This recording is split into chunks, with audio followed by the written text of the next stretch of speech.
In the second to the last video, the video called Stupidity and Criticism, partially explain and why we need both.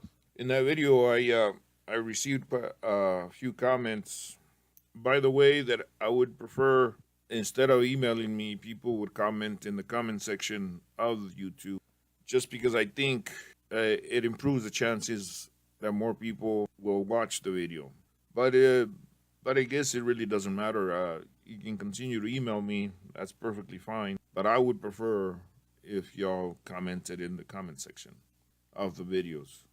So, anyways, though, so this video is going to be a recap of sorts or a response to the comments that I received about that video, Stupidity and Criticism, partially explain and why we need both.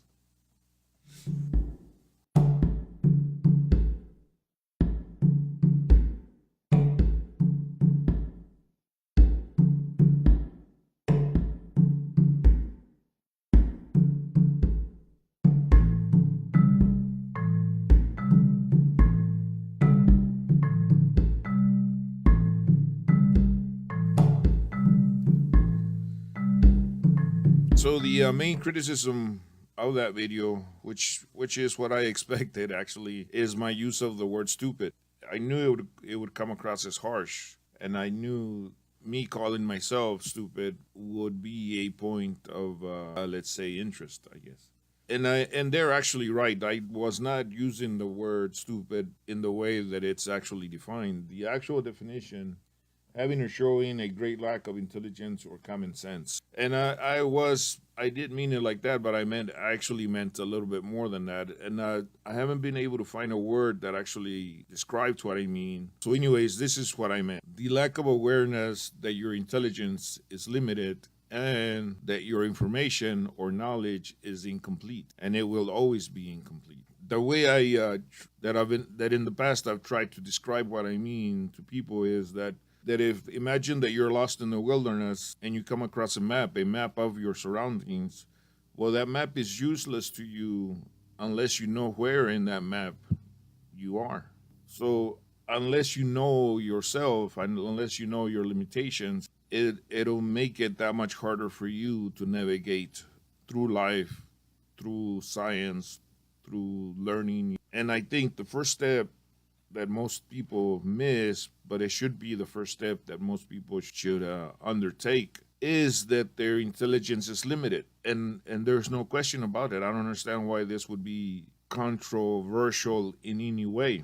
Your intelligence, by definition, is limited, and your information or your knowledge will always be incomplete. We observe other people adamant about their ideas, either they be scientific or religious or cultural or whatever they are, when we see how sure they are of themselves, the piece that they're missing, the piece that it's obvious, at least for me, that they're missing, is that they actually think that their intelligence is unlimited, that they have all the information they need, that they have found the true one truth or solution, or that they figured it out, when it's impossible. It's impossible, knowing what I know, what everybody should know, that my intelligence is limited and that my information is incomplete, that I can never be 100% sure of anything, at least not at the level where I would be that adamant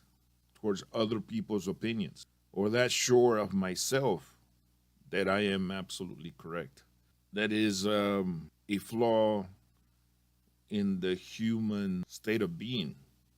So, anyways, also, I've been trying to come up with a word that covers what I mean, since my critics are absolutely right. Stupid does not cover what I mean, even though I think it's the closest word that I know of that implies what I'm trying to imply. So me trying to come up with a word, I started looking at a Latin words, make it sound scientific. I came up with a few: falsus cogitare, which means false thinking; malum cogitare, which means bad thinking; stricto cogitare, which means limited thinking. And then it hit me what it actually is, what the word or the phrase that covers what I'm trying to describe. and it's Non Sum Deus in Latin. In Spanish, No Soy Dios. In English, I am not God. Because it's only God that has unlimited if he exists. I don't want to get into that right now.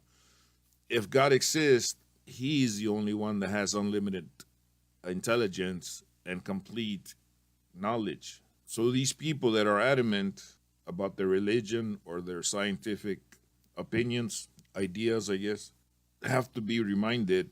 Hopefully, they will remind themselves that they non sum Deus, no son Dios. They are not God. I have to remind myself. Everybody individually has to remind themselves that they are not God, that I am not God. I guess that's it. That's basically what I meant by the use of the word stupid. Um, and that's the best term that I could find to describe it. Non sum Deus.